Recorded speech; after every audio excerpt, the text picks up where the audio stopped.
ରନ୍ଧାରନ୍ଧି ସରିଗଲାଣି ମାନେ ସରିଛି ମାନେ ଅଧା ଅଧି ହେଇଗଲାଣି କାହିଁକି ନା କାଲି ଯେ ଏତେ ଜୋରସେ ବର୍ଷା ହେଇଛି ମୋ ଚୁଲି ଗାତରେ ପାଣି ପଶି ଯାଇଛି ଯାହା ଫଳରେ ଟିକେ ମାନେ ଧୂଆଁ ହଉଛି ରୋଷେଇଟା ଜଲ୍ଦି ସରି ନାହିଁ। ଆଉ ଗୋଟେ ଲୋକଙ୍କୁ ଦେଖନ୍ତୁ ମାନେ ଆମ ଗଛର ଏତେ ପଣସ ଖାଇଲେ ହେଲା କି ଯାଇଥିଲେ ଗାଁ ଆଡକୁ କିଏ ଦେଇଛି ତାଙ୍କୁ କିଏ ଦେଇଛି କଣ ମୋ ନଣନ୍ଦ ଦେଇଛି ତାଙ୍କୁ ନଣନ୍ଦ ଘରା ଦେଇଛନ୍ତି ମାନେ ସିଏ ଯାଚିଲେ ସେ ଘିଣି ଚାଲି ଆସନ୍ତି ମାନେ ସେ ଏତେ ଖାନା କେବେ ନାଗୁଛୁ ତୁ ଦେଖ ଏତେ ପଣସ ଲୋଭିଆ ଦେଖ ଦେଖ କେବେ ନାଗୁଛୁ ଦେଖିଆ କେତେ ସୁନ୍ଦର ନାଗୁଛୁ ପୋଷାଟା। ମୁଁ ବେଶୀ ପଣସ ଖାଏନି ମାନେ କେବେ ହାତ ହୁଏନି ଖୋଲିକି ଦେଲେ ମା ମୁଁ ଗୋଟେ ଖାଏ ପୁରା ମିଠା ନା ବଢିଆ ଲାଗୁଛି ଗଛ ପାଚିଲା କି ଗଛ ପାଖରେ ସେଇ ନାଇଁ ଆଉ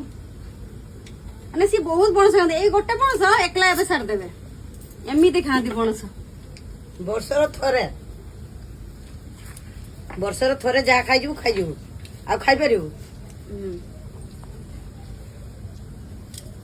ଆର ବର୍ଷ ଯଦି ନହେଲା ସେ ନାଇଁ ଏବେଠୁ ସବୁ ଖାଇଦଉଛ ନାଇଁ ଏଇଟା ମାନେ ଗଛ ପାକଲା କିନ୍ତୁ ଖୁଦୁଡିଆଟା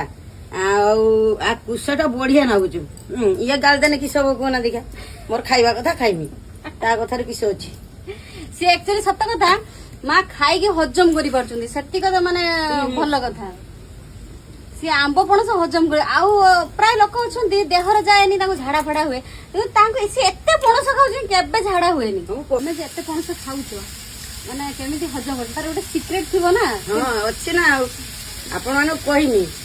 କେମିତି ହଜମ କରୁଛି କିନ୍ତୁ ଗୋଟେ ଗୋଟେ ପଣସ ମୁଁ ଖାଇଦିଏ କେରକ ହଜମ କରିମି